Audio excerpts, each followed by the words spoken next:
Para dar paso a la inauguración del conversatorio, tiene el uso de la palabra la titular de la Unidad de Enlace para la Reforma al Sistema de Justicia Laboral, Gwendolyn Retana Alarcón. Hola, muchas gracias.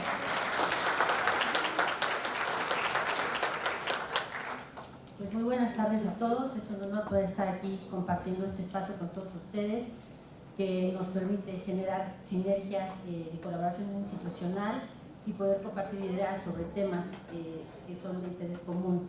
Agradecer la presencia de Alfredo y de todos los que el día de hoy están aquí presentes, gente que viene de otros estados también, el apoyo de Yanni, que fue muy importante para la realización de este evento. Y pues únicamente comenzar mencionando que uno de los puntos más importantes de la reforma laboral de 2019 no solo está relacionado con la implementación de un nuevo modelo de sistema de justicia laboral, sino también con reafirmar los principios de igualdad y no discriminación entre las personas trabajadoras.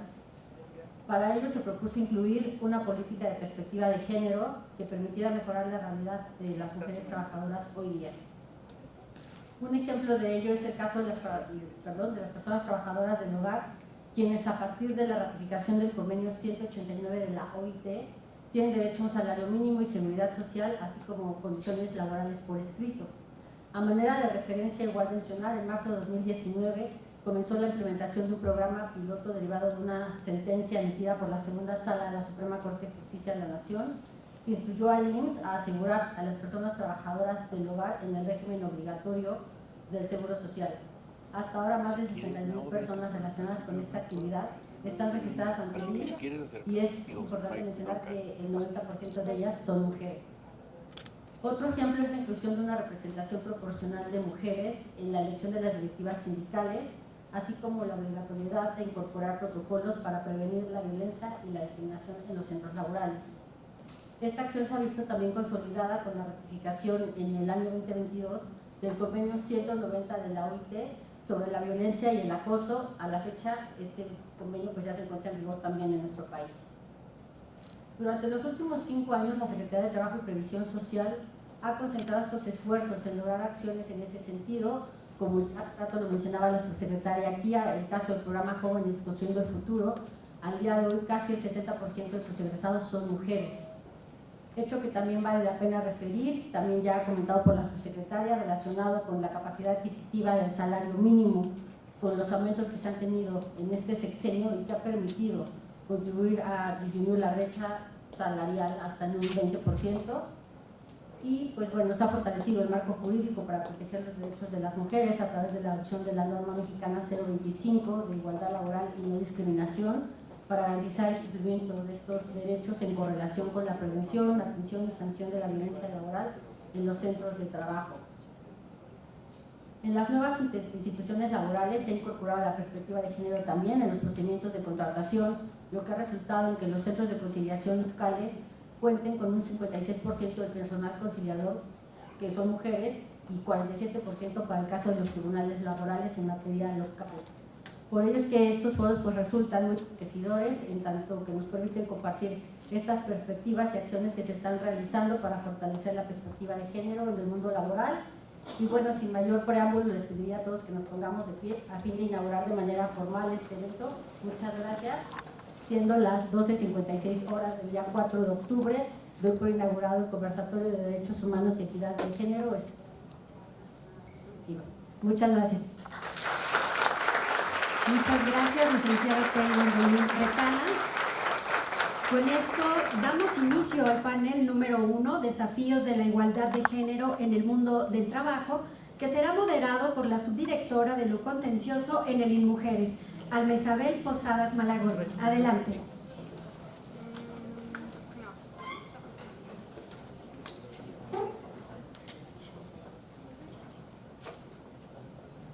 Hola, buenas tardes a todas y a todos. Yo quisiera, antes de presentarles a las personas maravillosas que nos acompañan en este panel, quisiera comentarles cómo surgió. Y es que fue un gerundio compartido con Gianni, con Miguel. Fue trabajando en nosotras, en el Centro de Conciliación, con Gianni, que nos atiende siempre, yendo como usuarias de precisamente los servicios importantes que presta el Centro de Conciliación. Fue muy grato porque nos acercamos por un tema sustantivo y solo quisiera comentarlo en el marco de este conversatorio porque lo que vamos a hacer hoy es una plática entre amigas y amigos. Es solo una muestra de lo que viene derivado de este convenio marco, que surgió trabajando y trabajando le damos entrada. El día de hoy, precisamente la apertura de este conversatorio forma parte y se realiza en el marco de lo que vamos a trabajar derivado de ese convenio que nos va a dejar muchas cosas buenas a todas y a todos. Esta es una muestra de la transversalización que hacemos como instituciones y que estoy muy honrada de estar aquí. Agradezco la presencia de todas y todos, sobre todo de Diani, impulsora de este proyecto, del doctor Miguel Ángel y por supuesto de los titulares de las instituciones firmantes. Bueno, pues el conversatorio lleva por título Derechos Humanos e Igualdad de Género. Nosotros vamos a participar en el panel 1 y se llama Desafíos de la Igualdad de Género en el mundo del trabajo. Entramos fuerte. El día de hoy va a aperturar esta participación la maestra Eva Reyes Ibáñez. Les voy a leer un poquito, solo un poco de su semblanza. Ella es maestra en Estudios de la Mujer por la UAM, es experta en Derecho Internacional de los Derechos Humanos por la Universidad Americana, Colegio de Leyes de Washington, en Derechos Humanos por la UNAM y licenciada en Derecho por la UNAM. Ha colaborado en la academia como tutora de la Maestría en Políticas Públicas y Género de Flaxo, México y de la Ibero Ciudad de México.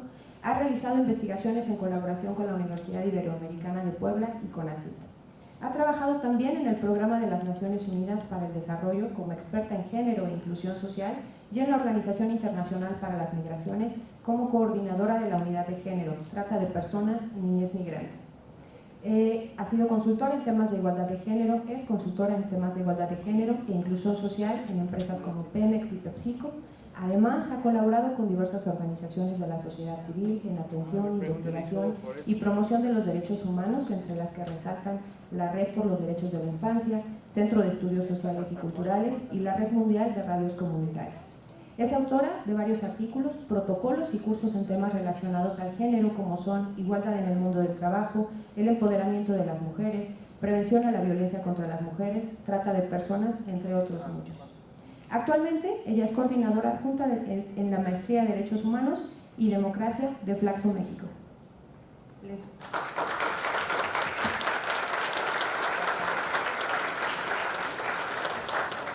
Bueno, pues muchísimas gracias por la invitación.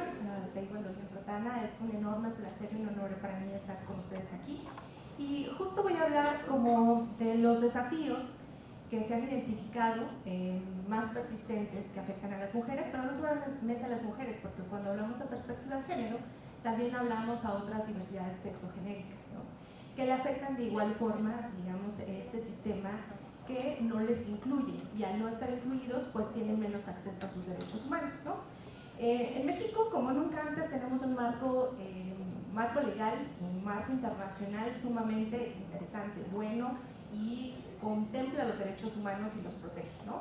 De hecho, digamos, la coronación de este marco internacional es el convenio 180 de la OIT, y lo interesante de este último convenio, que recién está entrando en vigencia, es que entiende la violencia de género no solamente una violencia que se dé en un espacio, sino entiende la complejidad del fenómeno de la violencia de género, ¿no? Porque antes la idea es que si era una violencia que no pasaba en el ámbito laboral, pues no le interesaba al mundo de lo laboral. Lo que sabemos es que cualquier violencia, tenga lugar donde tenga lugar, tiene una repercusión en el mundo del trabajo, ¿no? Pero sobre todo en el mundo del trabajo es donde se gesta y donde se perpetúa la violencia. Pero no solamente está el mundo del trabajo, también está el transporte, ¿no? Por ejemplo, muchas mujeres jóvenes han empezado a denunciar cómo el transporte es un espacio donde se violenta a las mujeres y, por supuesto, es una forma de violentar a las mujeres. Pero la idea de entender el contexto de la violencia de género y por qué nos es importante o por qué es importante para un mundo democrático, para un país, es porque nos ayuda a identificar la igualdad. Sí, el desarrollo económico, ¿no? El crecimiento no es igualitario, entonces no estamos viviendo en una democracia. Entonces, un espacio o una idea de un trabajador que se gestó hace muchos años, ¿no? Donde el trabajador está 100% disponible, donde tiene alguien que le cuide, si tiene dependientes, alguien que se encargue de su cuidado, mientras él se desempeña 100%, es una forma de trabajador que tenemos que abandonar, porque las mujeres no podemos cumplir ese rol o ese estereotipo. Nosotras entramos al mundo del trabajo a cargar con, digamos, con el desarrollo macroeconómico, pero esta división, digamos, de labores, como entramos en el mundo del trabajo, no se hizo igual en el mundo privado, ¿no? Las mujeres seguimos cargando con triples jornadas laborales, es decir, se esperaba cuando se ideó que las mujeres ingresaran de manera amplia al mercado laboral, que eso iba a generar un círculo virtuoso, que poco a poco las mujeres iban a poder tener acceso a sus derechos porque tenían recursos económicos. Lo que nos ha enseñado la realidad, lamentablemente, es que aunque las mujeres tengamos recursos económicos, eso no está cambiando las formas de relación de poder dentro de los hogares, pero también dentro de los espacios laborales, ¿no? Y esto es muy importante porque uno de los sesgos más importantes o de los obstáculos que también representa un camino, una oportunidad, es la discriminación y la violencia. La discriminación y la violencia siguen siendo la forma de relegar a las mujeres al mundo de los espacios privados, ¿no? El acoso laboral no solamente es un acto que trata de humillar y descalificar a las mujeres, interiorizándolas, sino también quitándoles poder, quitándoles la oportunidad de seguir compitiendo en el mundo laboral. Y eso no se ve todavía en una relación de poder. En muchos espacios se sigue viendo como una forma de cortejo. Y es importante empezar a cambiar esto porque cualquier acto que tenga por objeto lastimar, humillar a una persona, pues está muy lejos de la libertad sexual y del cortejo, ¿no? Entonces, estas formas, si bien han empezado a cambiar, y lo repito porque nuestro marco legal es bastante bueno, la política pública hoy como nunca antes se basa en el reconocimiento de las relaciones desiguales de poder, no necesariamente estamos haciendo acciones para cambiar esas relaciones de poder. Es decir, nuestras acciones siguen siendo meramente reactivas o preventivas, pero ¿de qué? De una violencia. Eso es digamos, lo importante del giro que da hoy la Organización Internacional del Trabajo, pero también la norma 035 de dejar de pensar en el mundo del trabajo como eliminar la violencia, sino tratar de idear alcanzar el mayor desarrollo, una igualdad, un espacio libre de violencia, un espacio inclusivo, porque si ustedes lo ven, pasamos muchas más horas en el trabajo que incluso con nuestros familiares, en nuestros entornos personales. Entonces, claro que es la forma o el camino ideal para combatir la pobreza, pero si esta no viene acompañada de condiciones de igualdad, difícilmente lo vamos a hacer. Es injusto que el trabajo de cuidado y el mantenimiento de la vida, que tendría que ser lo más importante en el Estado, se esté cubriendo con la doble o triple explotación de las mujeres, porque tanto los patrones como el Estado no se ven a sí mismos como corresponsables en el cuidado y el mantenimiento de la vida. Y eso, a pesar de que nuestra legislación es sumamente clara, pero en la práctica, la cultura de los derechos humanos no llega a perpetuar las relaciones. Y si no logramos que las acciones del Estado cambien la cultura laboral, difícilmente vamos a tener una modificación. Y esto es lo que pasa, por ejemplo, en conductas que, digamos, el acoso y el hostigamiento sexual, el acoso laboral, que son las formas más violentas que vemos o que son perceptibles, solo es un síntoma de una enfermedad. Una enfermedad que viene desde la sociedad, pero se arraiga en la cultura laboral. Y si nuestras políticas seguimos siendo reactivos, pues difícilmente vamos a lograr combatir. Por eso es importante también lo que dice la Organización Internacional del Trabajo. No es que desconozcamos las modificaciones y los cambios, pero son sumamente lentos. Hoy INTEC considera que si seguimos avanzando a este ritmo, nos va a costar 75 a 100 años para que las mujeres tengamos el mismo trato que los hombres. 75 a 100 años.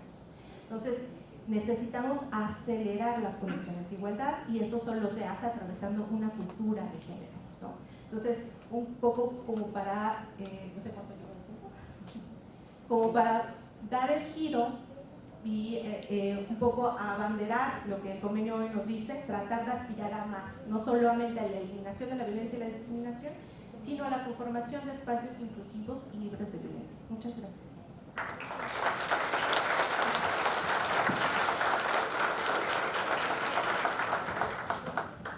Muchas gracias, Eva. 75 a 100 años.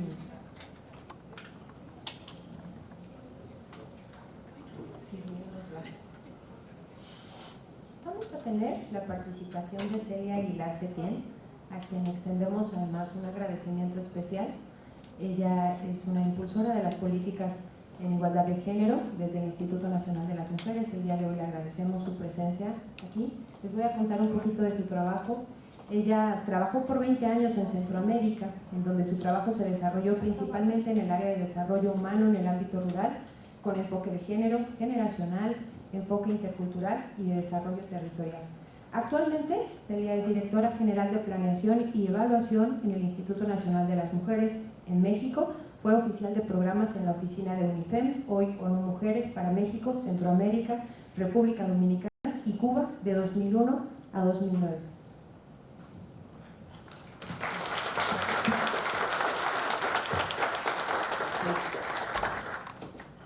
Buenas tardes. En primer lugar, yo quiero agradecer esta invitación. Realmente cuando Miguel Ángel me invitó, dije, ¡ay, qué maravilla! Poder compartir con ustedes, sobre todo porque quiero empezar felicitando el trabajo de la Secretaría de Trabajo y Previsión Social. Realmente ha apuntado a transformaciones estructurales que de verdad han tenido cambios en el país. Y te decía yo aquí al director del centro, le decía, pero ¿por qué no lo han publicado por todos lados? Porque realmente han hecho avances. Y en ese sentido yo quiero hablar un poco de cuál es la visión de género, pero yo diría más bien, ¿cuál es la visión feminista del trabajo? O sea, en nuestra historia, si nosotros miramos las feministas mexicanas, y no sé si ustedes sepan, pero la verdad es que en 1916 se hizo en Mérida el primer Congreso Internacional Feminista. Estaba encabezado nada más y nada menos que por Elvia Carrillo Puerto y 5 compañeras más revolucionarias, mujeres de izquierda, comprometidas con los derechos y comprometidas con la justicia. Y ese congreso giraba alrededor de los derechos económicos, de la participación de las mujeres, ¿verdad?, en el trabajo, del reconocimiento del trabajo y también del reconocimiento de los derechos de los pueblos indígenas. En aquel tiempo el lenguaje de los derechos humanos no estaba como ahorita, pero en realidad eso era lo que se reivindicaba. Y todas las feministas latinoamericanas de los primeros tiempos, ¿verdad?, de nosotros nos remontamos a Sor Juana, ¿verdad?, pero todas ellas han estado en la lucha feminista vinculada al trabajo, vinculada a reivindicaciones sindicales, vinculadas al salario igualitario, vinculadas al tiempo, a los horarios, vinculadas también a las relaciones de respeto y demás. No solamente eso, sino también a la justicia, ¿no?, que tiene que ver con esto que hablamos de la violencia. En realidad ha sido una lucha revolucionaria, de izquierda, de transformación, ¿verdad? Y no importa cuál sea la visión de las personas en cuanto a la política, sí es una política que tiene que ver con los derechos. Y aquí decía Eva, y tiene toda la razón, tenemos un marco constitucional maravilloso para los derechos, ¿verdad? Está en el artículo 1 constitucional que señala, ¿verdad?, que todas las autoridades, todas, y cuando la Constitución dice todas las autoridades, son las políticas, las privadas, las locales, las municipales, las estatales, todas las autoridades tienen la obligación de proteger, atender y sancionar y reivindicar los derechos de las personas y todos los tratados internacionales en materia de derechos humanos. O sea, tenemos todo un camino que recorrer, que realmente esta transformación que estamos viviendo está dando ese giro. ¿Y cuál es el giro? La verdad del giro, y por algo ahorita voy a ver esta situación de las mujeres, qué es lo que nos pasa con el trabajo. Ese giro es poner en el centro a las personas, en el centro de la ley, en el centro de la estadística, en el centro de la política.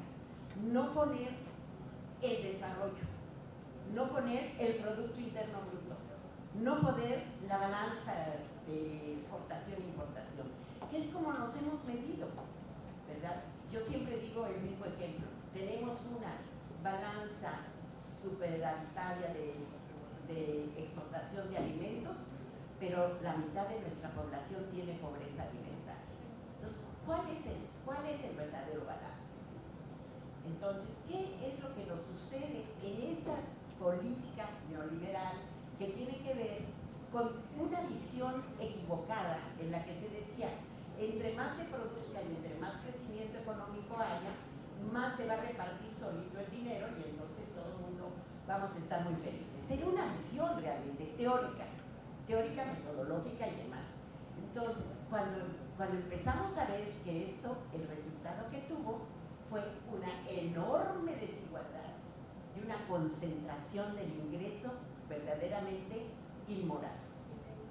En todo el planeta, no es solamente México. Desgraciadamente, la política económica global sigue siendo neoliberal. Entonces, en esa nos movemos. Por eso es tan difícil moverse.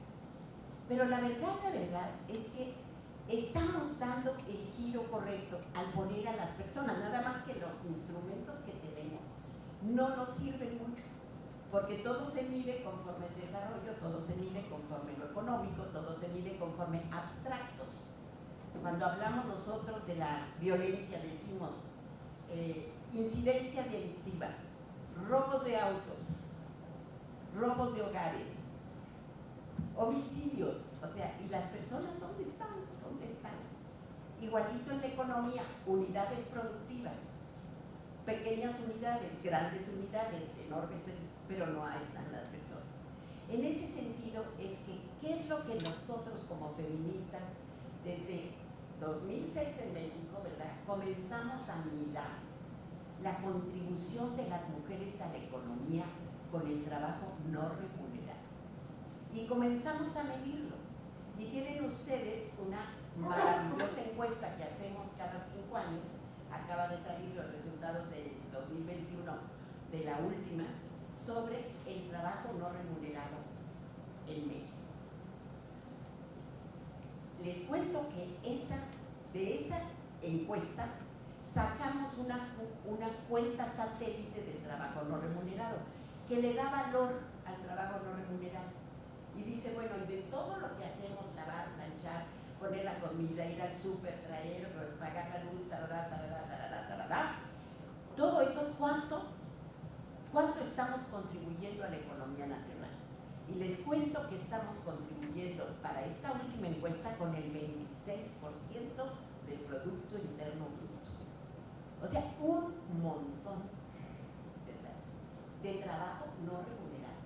37 horas a la semana hacen en México las mujeres, y las hacemos las mujeres. No las hago yo, la verdad, pero el promedio es 37, o sea que hay que trabajar más de 45, ¿verdad?, porque yo no trabajo tanto. Entonces, todo ese trabajo es un valor que lo ponemos en la cuenta satélite, que debiera ser visible en la economía, debiera estar en las cuentas nacionales, porque la economía solo se veía lo que le ponía en la gente, ¿no? O sea, solo la riqueza, solo el desarrollo, solo las exportaciones, y no vemos las carencias, no vemos las dificultades, no vemos la condición de pobreza de las personas. Eso, y digo esto porque esta es la manera feminista de mirar la economía, de mirar el trabajo y de mirar la participación.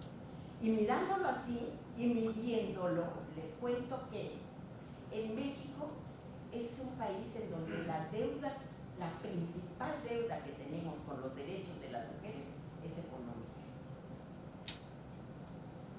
Cuando se mide en el Foro Económico Mundial la brecha de género de México, estamos en el lugar número 34, muy decente.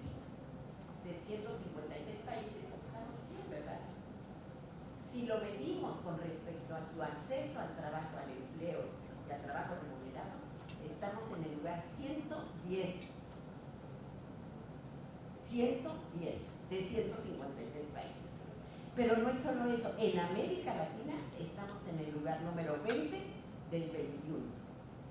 O sea, nuestro país está en un rezago tremendo del acceso de las mujeres al trabajo remunerado y a condiciones de igualdad en el trabajo, porque hacemos más horas de trabajo no remunerado. Y uno dice, bueno, ¿por qué? Hay teorías, yo tengo una teoría. pero realmente sí es más trabajoso hacer un mole que hacer un sándwich, ¿verdad? Pero eso no puede explicar, porque lo que sí yo veo es que muchos de los programas del Estado se hacen sobre el trabajo no remunerado de las mujeres. Entonces, ahí el trabajo, la Secretaría del Trabajo, todos esos cambios que está haciendo, tenemos que ir más allá solamente de las condiciones de que tenemos aquí enfrente. Es un cambio de mayor alcance, de mayor visión. Es el cambio político, de que cambiemos, de que ya no va a ser el capital el centro de nuestro desarrollo, va a ser el trabajo y las personas, el desarrollo de las personas, el bienestar de las personas, ¿sí? Entonces, son esas medidas que tenemos que hacer y que estamos haciendo, realmente estamos haciendo aquí. La subsecretaria nos enseñó, y claro, todos los beneficios que van para los demás, más escasos recursos, favorecen más a las mujeres porque estamos ahí, porque ahí nos quedamos, porque ante la imposibilidad de dedicar el tiempo de uno a su trabajo, a su educación, a su estudio y a su desarrollo, pues se queda uno en los lugares de mayor rezago, ¿verdad? Entonces, eso, aquí se ha empezado a hacer ese cambio estructural. Nosotros en Mujeres estamos haciendo ese cambio estructural, pero no es nuevo. Elvia Carrillo Puerto, Flora Tristán en Perú, las Bartolinas en Bolivia. Y es muy interesante que es América Latina donde podemos encontrar a las feministas más laboristas, digamos, ¿no? Que están vinculadas a reivindicar la fuerza de trabajo, el pago, la remuneración, la igualdad, el papel de la decisión y la justicia. Porque esto de la violencia, como decía Nadine, es una relación de poder. Es una relación de poder normalizada. ¿Sí? Todavía existen espacios laborales donde las mujeres tienen que hacer concesiones sexuales para tener un aumento, un puesto, un nombramiento o un permiso para ir a ver a su hijo enfermo, ¿verdad? Y eso era cotidiano y como bien aceptado por toda la sociedad, una sociedad con una estructura de poder bastante excluyente y explotadora, por cierto, ¿verdad? Entonces, bueno, ese es el mensaje que yo quería compartir con ustedes. Estamos dando una visión y necesitamos vincular con nuestra historia y vincular con nuestro objeto de transformación para el bienestar de las personas y poner en el centro a las personas y al frente a las mujeres.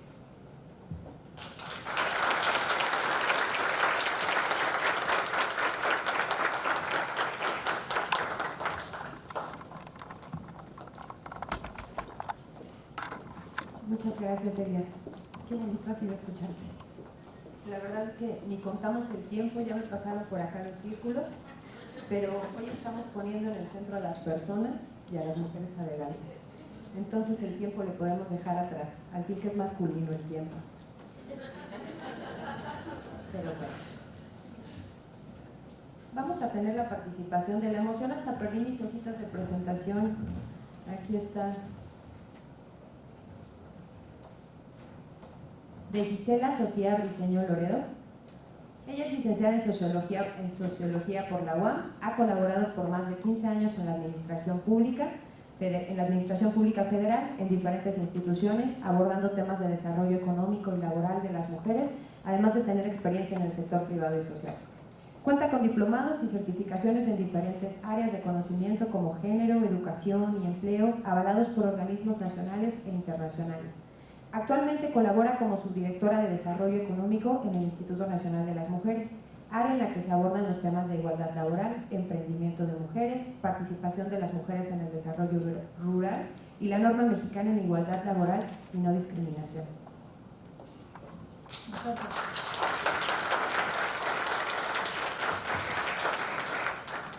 Muchas gracias, buenas tardes a todas y todos. Es un gusto estar aquí. Esta vinculación que tenemos ahora con el centro conciliatorio creo que es vital para el trabajo que hacemos y que podamos hablar el mismo idioma todas las compañeras y los compañeros, porque la verdad que le apostamos a este sector, poder avanzar más en la igualdad en este sector sobre todo. Saludo a Eva, Angélica, Celia, Alma, muchas gracias por estar aquí, muchas gracias por invitarnos. Felicito por la firma del convenio de colaboración al Centro Federal de Conciliación y Registro Laboral y por supuesto con él y mujeres, porque creo que con esta vinculación podemos mejorar las condiciones de las mujeres. Gracias. Bueno, yo les voy a hablar pues de las brechas de género en el ámbito laboral, que es en el área en la que nos ocupamos, y pues bueno, decirles que estas brechas son las más visibles. De todas las desigualdades en las que vivimos las mujeres en nuestra sociedad, en nuestro país, pues en el ámbito laboral son las más visibles, son las que tendremos también mayores datos y donde la brecha es enorme, ¿no? Y no ha cambiado en las últimas décadas. Pero también es una buena noticia porque ya tenemos el problema bien identificado, sabemos dónde está y también sabemos cómo atacarlo. También es una gran oportunidad para poder transformar pues las oportunidades de las mujeres y poderles brindar otra vida y otras y ver cómo las siguientes generaciones van a poder batallar menos, ¿no?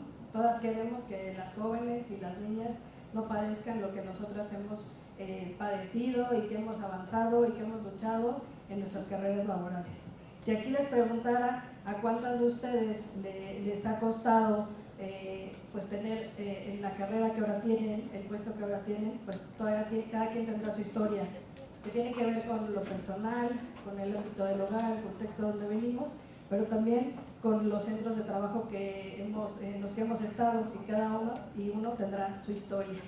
Pero bueno, las mujeres también tenemos en este ámbito pues unas desigualdades que son enormísimas y ya nos decían cuántos años, ¿no? Nos va a llevar pues poder cerrar esta brecha. 4 de cada 10 mujeres en nuestro país realiza actividades económicas que les pueden generar ingresos.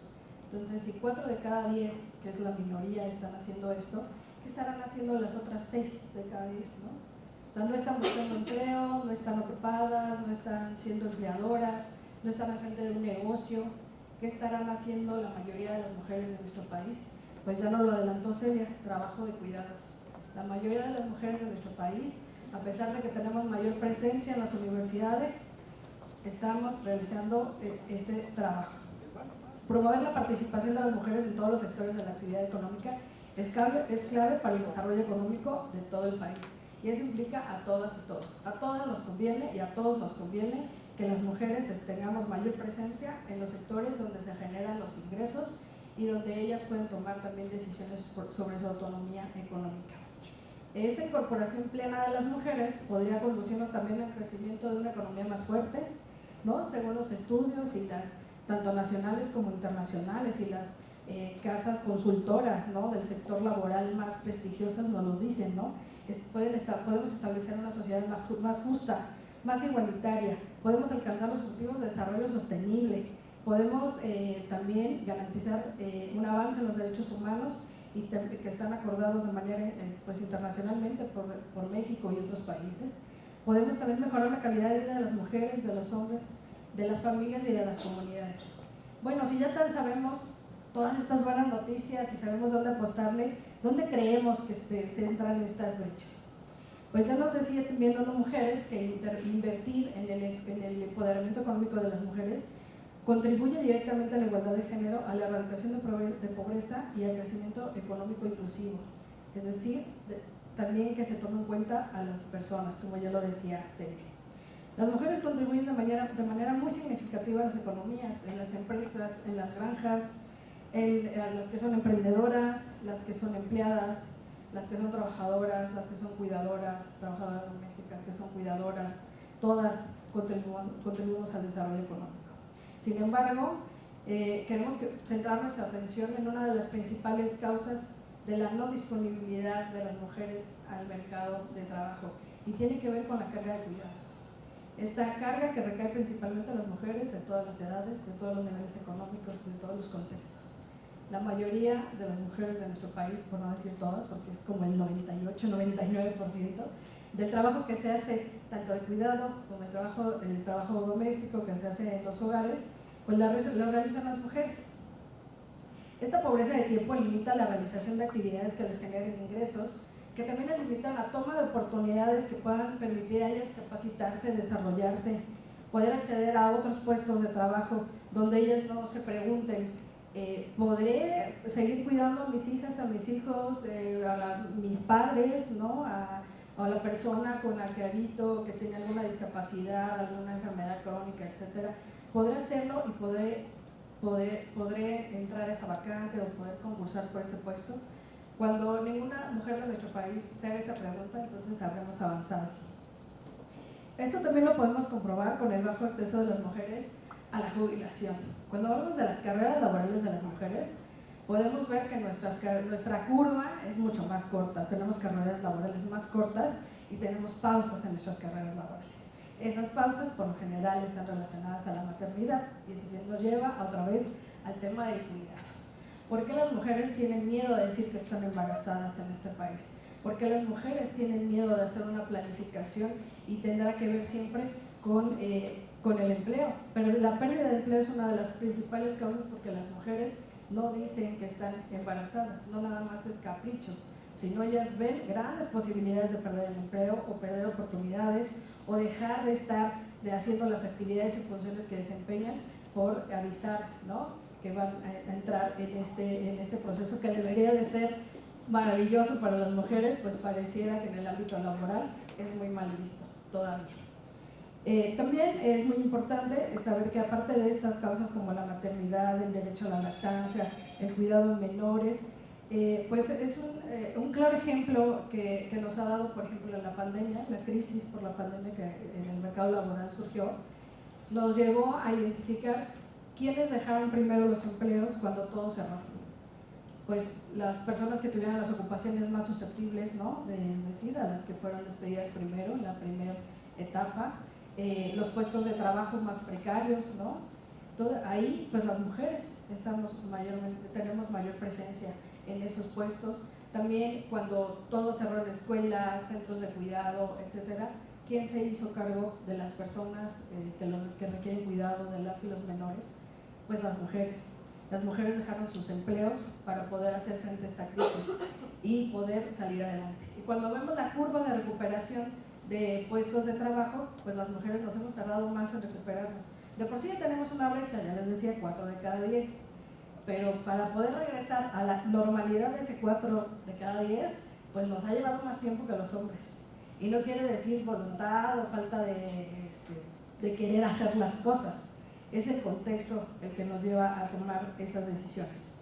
También, pues, digamos, la pregunta sería, ¿qué pueden hacer los centros de trabajo? ¿Y qué podemos hacer las instituciones para ir cambiando esta realidad? Primero, pues tenemos que reconocer el trabajo que realizan las mujeres, el trabajo doméstico, el trabajo no remunerado. Tenemos que promover que se disminuya para las mujeres y esto requiere una redistribución. Y aquí, pues, es un llamado a los hombres, que sin su voluntad, sin su trabajo, no vamos a poder tener un piso parejo para las mujeres en el mercado laboral nunca.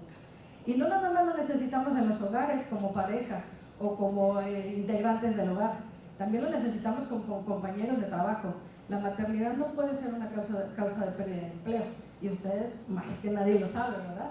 Pero cuando entrevistan a las mujeres, cuando les asesoran en estos casos, las mujeres llegan con una culpa enorme, ¿no?, y con un total desconocimiento. Y cuando te empiezan a contar la historia para poder asesorarlas, pues tú ya identificaste 7 obligaciones que no se cumplieron en el ámbito laboral antes de llegar a eso. Entonces, pues también requerimos conocimiento de las mujeres de sus derechos para poder no solo ejercerlos, sino pues exigirlos a los centros de trabajo. Necesitamos que la autoridad laboral también vaya a esos centros de trabajo que no ha visitado y que toca a uno cada tantos años, ¿no?, el poder hacer estas inspecciones, el que pueda haber denuncias de las trabajadoras sin que ellas se queden sin empleo, ¿no? Recuerden que esto será muy importante para el acceso a la justicia. También, ¿qué podemos hacer las instituciones? Pues promover la adopción de prácticas de corresponsabilidad, pero prácticas de corresponsabilidad no vistas desde la dádiva, desde sí, pobres mujeres necesitan, no, es un derecho de las niñas y los niños a ser cuidados, es un derecho de las mujeres a ejercer la maternidad, es un derecho de los padres a ejercer las licencias de paternidad. Por favor, ejérzanlas, están ahí en la ley, 5 días apenas, ya vamos por más, pero por favor ejérzanlas, porque hay muchos centros de trabajo que no deciden los hombres no ejercer esas licencias de paternidad porque tienen la misma preocupación. ¿Qué van a decir de mí? ¿Qué van a pensar de mí si yo la tomo? ¿No? ¿O voy a perder esta oportunidad, este proyecto por tomar esta licencia? Esas preguntas tampoco se las tendrían que hacer los hombres. Además de pues, la falta de corresponsabilidad entre la vida familiar, laboral y personal que existe en los centros de trabajo, pues también existe pues, la violencia laboral que ya nos comentaba Eva. Necesitamos que esos protocolos, ¿no?, para prevenir y atender la violencia que están ya obligados los centros de trabajo a hacer, que de verdad se apliquen, ¿no? No nada más que se tengan en papel, necesitamos que se apliquen y para ello necesitamos algo que se llama confianza. Eso es decir, que las personas que intervienen en los procesos sean personas éticas y brinden confianza a las personas. Si no tenemos confianza en los procesos, no habrá denuncias. Y para mí, cuando llego con un centro de trabajo a asesorarlo en la norma, me dice, no tenemos ningún caso, no tenemos ninguna denuncia, y son 3,000 personas, pues yo digo, algo está mal en tu proceso, porque nada más por estadística, seguro deberías de tener alguna denuncia o al menos alguna queja. También creemos que, pues, ¿dónde está el camino?, ¿no? La propuesta, por supuesto, ya la hicimos con la PRED, Secretaría del Trabajo y Previsión Social y el Instituto Nacional de las Mujeres, y es la Norma Mexicana de Igualdad Laboral y No Discriminación. A esta norma proponemos que no solo se vea como un proceso de certificación, también es una guía, una ruta, un camino a seguir en los cuales esos 14 requisitos que se promueven en esta norma, todos tienen un origen en la obligación laboral. Todos los centros de trabajo deberían de hacer un checklist a ver si lo están cumpliendo o no para saber si están en regla, ¿no?, con sus obligaciones patronales, y además podrían lograr la certificación. Pero si no quieres la certificación, pues tómalo como una guía. Los centros de trabajo estarían obligados a cumplir con todos estos requisitos y lograr estas medidas para que logremos un piso más parejo para las mujeres en el mercado laboral, y queremos a muchas más mujeres en todos los sectores, ¿no? Queremos a más mujeres con derecho a una jubilación, queremos que no haya mujeres adultas mayores con carencias, con pobrezas, porque no pudieron generar o poder acumular los ingresos suficientes y sus cotizaciones, y ya hablaremos de eso después, ¿no? Que no puedan ellas tener el acceso a una jubilación. Necesitamos cambiar esos estándares, esos criterios, para que las mujeres podamos tener acceso a cuando más lo vamos a necesitar. Muchas gracias.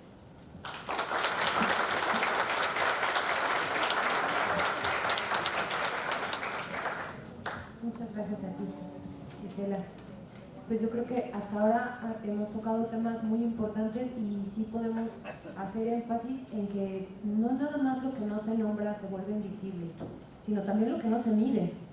Creo que yo desde acá puedo ver las caras cada que nos dan algún dato estadístico, la mía propia no puedo, pero de verdad es alarmante desde que empezó nuestra compañera de Flaxo hablando de 75 a 100 años y que de ahí nos pasamos a 6 de cada 10 mujeres, etcétera. Todos los datos que nos dan, también la cuestión de medición, lo que no se mide se invisibiliza, y lo que se invisibiliza no se nombra, y lo que no se nombra no se protege, y es un círculo vicioso que creo que, otra vez voy a ser reiterativa, pero en el ámbito de la firma de este convenio, trabajando en conjunto el área laboral, el Centro de Conciliación, con las facultades y atribuciones que tiene, porque tampoco hay que olvidar que tiene muy poco realmente, a nivel histórico tiene muy poco, que los derechos humanos son, más bien los derechos laborales son parte de los derechos humanos, ¿no?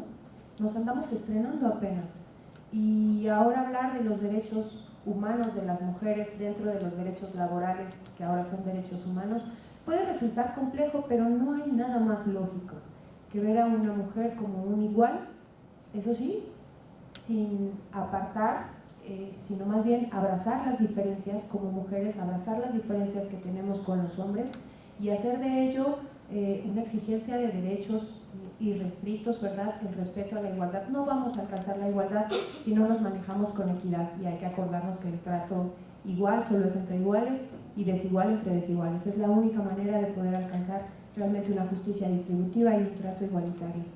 Vamos a cerrar el día de hoy con la participación de Norma Angélica Castro García, por lo que hace este panel 1.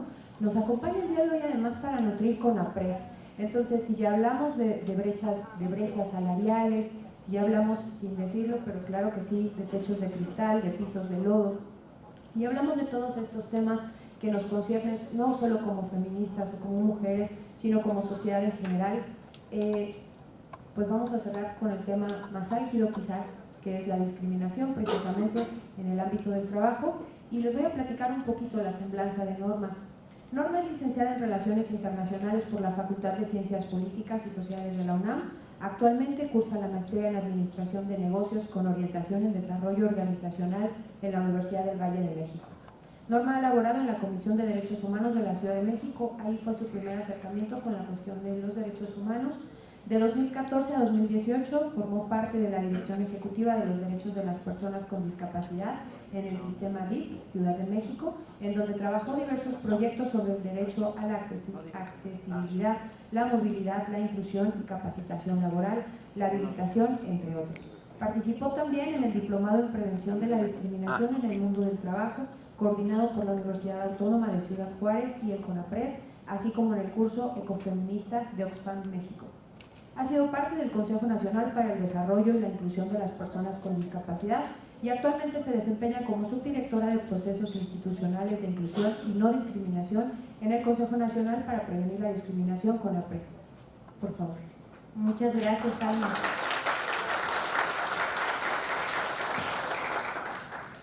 Pues muy buenas tardes a todas, todos. Antes de iniciar, muchísimas gracias. Les manda también un saludo por parte de mi titular, Claudia Olivia Morales Reza, por haber invitado pues, al CONAPRED a participar el día de hoy por acá con todas y todos ustedes. Y en segunda instancia quiero agradecer a la persona que acaba de bajarme al aire. Me estaba muriendo aquí ya de frío y pensé que no llegaba. Muchas gracias. Y bueno, pues nada, iniciando justo con mi participación, para el Consejo Nacional es muy importante, es muy grato el compartir este espacio con ustedes. Realmente creemos desde el CONAPRED que este tipo de espacios donde podemos platicar, interactuar, conversar, compartir las experiencias, pues justamente es lo más valioso, ¿no? Porque sentarnos en un escritorio, pues es muy sencillo, pero justamente enfrentarnos a la realidad, conocer las experiencias, las barreras que enfrentan las personas justamente para poder tener una vida digna, pues es más complejo, ¿no? Los cambios culturales, creo de manera muy personal, que siempre son los más complicados, porque involucran un esfuerzo, involucran miedo, ¿no? El miedo al cambio siempre es algo que está ahí pegándonos, y si queremos, por ejemplo, cambiar de un trabajo, pues eso es lo primero que nos golpea, ¿no? El miedo a lo diferente, a hacer las cosas distintas. Entonces, cuando hablamos de derechos humanos, cuando hablamos de derechos laborales, por supuesto que estamos en ese momento. Cuando hablamos de la igualdad y la no discriminación, también estamos enfrentando un cambio cultural y social que tenemos que trabajar de manera conjunta. Porque si algo nos ha quedado muy claro también, es que si somos una o dos personas quienes estamos tratando de impulsar estos proyectos, pues simplemente las cosas no van a cambiar, ¿no? Entonces, de verdad es un gusto para mí compartir este espacio con ustedes. Voy a tratar también de ser muy breve y acoplarme a los tiempos para no excederme. Pero bueno, justamente ya lo mencionaba Alma hace un momento, el tema que me toca compartirles brevemente hoy es la igualdad y la no discriminación. Y creo que para iniciar con el tema, yo les haría esa pregunta, ¿no? O vamos a iniciar con esta pregunta. ¿Por qué hoy, por qué actualmente los centros de trabajo están tomando justo este tema de igualdad y no discriminación como un tema relevante por traer a la mesa, ¿no? ¿Por qué de pronto son estos temas los que se presentan y nos hacen venir a gastar un ratito de nuestra jornada laboral para platicar de ello? Pues bueno, para poderles apoyar justamente a contestar esta pregunta, me gustaría iniciar justo compartiéndoles que cuando hablamos de igualdad laboral y no discriminación, no estamos hablando de un término pues sencillo que se encuentra en el diccionario, ¿no? sino que estamos hablando de manera muy estricta de un derecho humano y un principio rector que transversaliza todos los demás derechos humanos. ¿Cómo es esto? Pues bueno, básicamente la igualdad y la no discriminación, como les comentaba, es un derecho humano que se encuentra reconocido a nivel internacional, regional y por supuesto, en nuestro marco normativo. Es decir, es un derecho entonces que nos corresponde a todas las personas sin importar nuestras características. Pero es tan importante y tan relevante este derecho que incluso es conocido como un derecho llave o un derecho rector, porque cuando este derecho se nos es garantizado, cuando podemos ejercer de manera plena este derecho en cualquier espacio, ya sea laboral, en la vivienda, en el acceso a la salud, a la educación, etcétera, pues bueno, básicamente tenemos como resultado que todas y todos vamos a partir desde un mismo piso, desde un mismo contexto, y vamos a tener entonces las mismas posibilidades para poder ejercer los demás derechos humanos que tenemos reconocidos. Es por eso que este derecho es tan importante, y justamente es que hoy en día los centros de trabajo, ya sea públicos, privados y sociales, pues se encuentran trabajando justamente para ello, para que una vez que puedan respetar y garantizar este derecho, pues entonces tengamos este piso más abierto justamente para poder desarrollarnos de manera integral en la parte personal y en la parte profesional. Les comentaba entonces también que tenemos en nuestro marco normativo, al igual que ya lo comentaba, la verdad es que creo que en este marco de derechos humanos y en específico de los laborales tenemos un marco bastante robusto. Sin embargo, lo que les decía al principio, llevarlo a la práctica es otra cosa, ¿no? El papelito pues puede estar ahí, pero si no lo implementamos nosotras y nosotros mismos, pues de nada nos va a servir justamente que tengamos tanta normativa. Pero al igual que como lo comentaba justamente Celia, también la no discriminación se encuentra reconocida en la propia Constitución Política, ya les comentaba, es un derecho, y también se encuentra establecido en el artículo 1º, no en el 5º, no en el 10º, no en el 126, sino desde el artículo 1º, ahí vamos a encontrar justamente este derecho para todas las personas que habitamos o que transitamos justamente en este país. También como marco normativo importante que tenemos, pues bueno, en el 2003 se publicó la Ley Federal para prevenir y eliminar la discriminación, justamente de donde nace el CONAPRED. Y a lo mejor justo de manera muy rápida compartirles, tenemos desde el CONAPRED 3 acciones principales por cumplir para aquellas personas que a lo mejor no nos conocían o que justo tienen como estas dudas. La primera justamente es que estamos como responsables de generar toda la política pública antidiscriminatoria en todos los sectores del país. La segunda justo es dar seguimiento al Programa Nacional para la Igualdad y la No Discriminación, que seguramente pues aquí habrán algunas personas que lo están trabajando porque hay que cumplir metas, porque son obligatorias, tal cual como lo comentaba Celia también. Y el tercero es la atención de quejas justamente por posibles casos de discriminación. En este tema, por ejemplo, también entra el sector laboral. No me quiero detener en la parte de todo el proceso, de cómo ingresarlo y eso. Ya platicaremos después si hay otro espacio para que un compañero o una compañera pueda venirles a compartir ese proceso como tal. Pero bueno, que sepan que en caso de que ustedes estén viviendo o estén sufriendo alguna situación de discriminación, el CONAPRED justamente puede recibir esta queja para poder revisarla y pues determinar justamente la resolución del caso que estén presentando, ¿vale?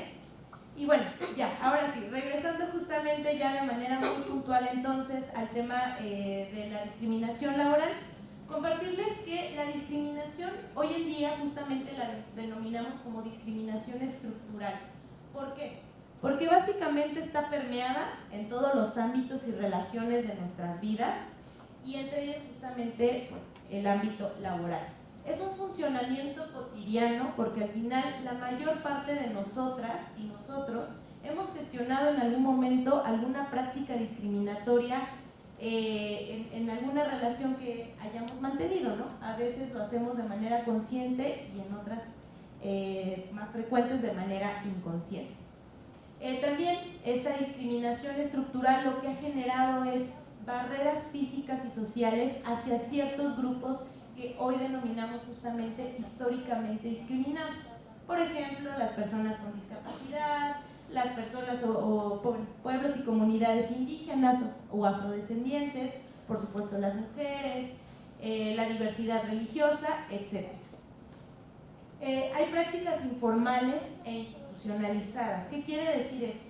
Las informales son estas que llevamos día a día, ¿no?, sin darnos cuenta, como les comentaba en muchas ocasiones, pero también existen algunas institucionalizadas, y ya lo mencionaba muy bien hace ratito Gise cuando mencionaba el tema de las paternidades, ¿no?, las licencias de paternidad. Pues nuestra propia Ley Federal del Trabajo establece que solamente los hombres tienen 5 días de licencia de paternidad, generando justamente pues esta desigualdad en cuanto a los derechos y obligaciones que entre hombres y mujeres tenemos justamente en el tema de cuidado. Y por ejemplo, ahí tenemos una práctica discriminatoria institucionalizada que pues sabemos que es así, pero aún así sigue vigente, ¿no? Entonces ahí vemos justo cómo todavía estas ideas preconcebidas que hemos generado justamente en cuanto a las tareas que nos mencionaba también Eva hace un momento sobre las mujeres y los hombres, pues sigue permeando en nuestra sociedad. Y bueno, al final, pues esta discriminación estructural nos ha dado estas brechas de desigualdad que comentaba Gise hace un momento, y de manera muy específica estas brechas de desigualdad pues se encuentran en el ámbito laboral. Ya les decía, hay algunos grupos, desde CONAPRED identificamos 20 grupos poblacionales en específico, pero que justamente cuando estas características que comparten ciertos grupos poblacionales se mezclan con otras características, con 2 o más características que históricamente han sido estigmatizadas, se genera un fenómeno que determinamos desde el CONAPRED como discriminación múltiple. Y esto es lo que viven justamente las mujeres que forman parte de todos estos grupos históricamente discriminados. Les voy a leer de manera muy rápida algunos datos de la encuesta nacional de discriminación que se generó en el año 2022, es la más reciente, para que vayamos aterrizando justo cómo se visualiza esta brecha de desigualdad para las mujeres que forman parte de estos grupos históricamente discriminados. Por ejemplo, la diversidad religiosa, tenemos que los hombres que forman parte de la población económicamente activa son aproximadamente el 86%. En el caso de las mujeres, únicamente el 53% de ellas forma parte de la PER. En el caso de las personas con discapacidad, este es uno de los datos más relevantes, los hombres forman parte en un 48%, es decir, aproximadamente 5 de cada 10 hombres, mientras que en el caso de las mujeres, 40% de ellas forman parte de esta misma población. En el caso de las personas afrodescendientes o afromexicanas, es aproximadamente un 88%, mientras que baja para las mujeres en un 66%. En el caso de pueblos y comunidades indígenas tenemos un 91% para hombres y volvemos a bajar con un 53% en el caso de las mujeres. El promedio nacional, pues ya lo mencionaba hace un momento Gise, aproximadamente 4 de cada 6 mujeres se incorporan justamente al mercado laboral y 7 de cada 10 hombres están justamente incorporados. Como podrán ver, en efecto, pertenecer de por sí a un grupo históricamente discriminado ya te da de por sí barreras físicas y sociales para acceder al empleo. Sin embargo, si a eso le sumamos justamente que eres mujer, te va a generar todavía muchísimo más barreras por todas estas violencias que ya nos compartían, por estas prácticas discriminatorias que se siguen gestionando justamente en nuestra sociedad. Y ojo, ahí no termina la cosa. Si aparte de ser mujer, le sumamos que eres una mujer indígena, que aparte vives con alguna discapacidad y que vives en una zona rural, pues ¿qué creen? La probabilidad justamente para poderte incorporar al mercado laboral pues se vuelve todavía más complejo. Pero ¿qué pasaría ya llegando justamente a este tema? Ya estoy por cerrar. Viendo todas estas estadísticas que les estoy compartiendo, creo que hemos desarrollado muy bien aquí por parte de todas mis colegas cómo está el panorama justamente en cuanto a violencia, en cuanto a la pobreza de tiempo, en cuanto al tema de trabajo del hogar no remunerado y ahora en el tema de la discriminación. ¿Qué pasaría si en nuestro centro de trabajo, en este caso en el Centro Federal, pues justamente se lograra garantizar la igualdad y la no discriminación? Les traigo 3 puntos muy rapiditos. Obviamente podemos gestionar algunos más, tener resultados más abiertos, pero no me quería ir de aquí sin decírselos porque también es importante saber qué beneficios vamos a obtener. El primero es que se genera un impacto individual, es decir, las mujeres que formen parte justamente de nuestro centro de trabajo van a tener un cambio súper importante en sus vidas.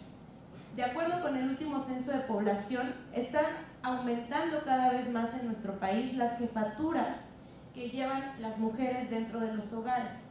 Entonces, el poder garantizar justamente que tengan un trabajo digno y decente, como lo marca la Ley Federal del Trabajo, pues no solamente va a impactarlas a ellas, sino que también va a impactar a todas sus familias que están justamente dependiendo de ellas. También se van a ir cerrando poco a poco las brechas de desigualdad laboral, pero que, como les mencionaba hace un momento, obviamente si nosotras como mujeres, sin importar cuáles son nuestras características, si formamos parte de algún grupo históricamente discriminado, entre otros, podemos ejercer nuestro derecho al trabajo, entonces también vamos a tener mayores oportunidades para poder desarrollarnos y ejercer plenamente otros derechos, como nuestro derecho a la educación, a la vivienda, a la educación, etc. Y por último, pero no menos importante, ya les adelantaba también hace un momento Gise con la norma de igualdad laboral y no discriminación, que también hago la cordial invitación para que la conozcan y espero que puedan lograr su certificación. Pero bueno, cuando logramos justamente que en nuestro centro de trabajo la diversidad y la perspectiva de género forme parte de las acciones que llevamos día con día, pues justamente tenemos como resultado que aumenta la productividad. ¿Por qué? Porque tenemos diferentes perspectivas, porque generamos internamente un trabajo colaborativo y la gente va a lo que va a trabajar. No va con este temor justamente de hoy qué me va a decir el jefe, hoy de qué me van a hacer burla, ¿no? Porque también el móvil se encuentra sumamente presente en los centros de trabajo, sino que justo vamos a un espacio tan seguro que lo que vamos a tener como consecuencia pues es que la gente se concentre realmente a sus funciones y no esté preocupada por su salud, su integridad e incluso su dignidad.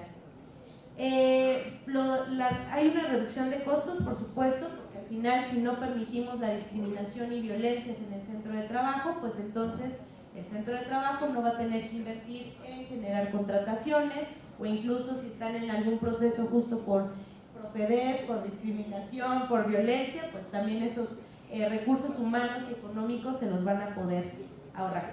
Y ya traigo aquí otros, pero ya para cerrar, pues nada más eso, ¿no? Al final, cuando logramos implementar esta perspectiva de igualdad, de no discriminación y de diversidad, en nuestros centros de trabajo, vamos a tener entornos donde la salud y la dignidad de las personas pues, se encuentren siempre presentes.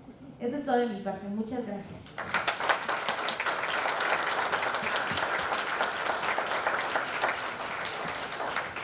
Muchas gracias, Norma. Muchas gracias, Eva, Celia, Gisela, Norma. Muchas gracias a ustedes que nos han prestado atención durante este tiempo. Me parece que pues no hace falta hacer conclusiones de lo que nos han platicado nuestras compañeras. Creo que hay poco por decir, mucho por hacer. Estamos trabajando, lo estamos haciendo en este momento y lo seguiremos haciendo. Estamos muy ansiosas desde el Instituto Nacional de las Mujeres por participar. Muchas gracias al director general del Centro de Conciliación que estuvo aquí muy atento todo el tiempo. Y pues con esto cerramos la participación del panel 1. Gracias a todas y a todos.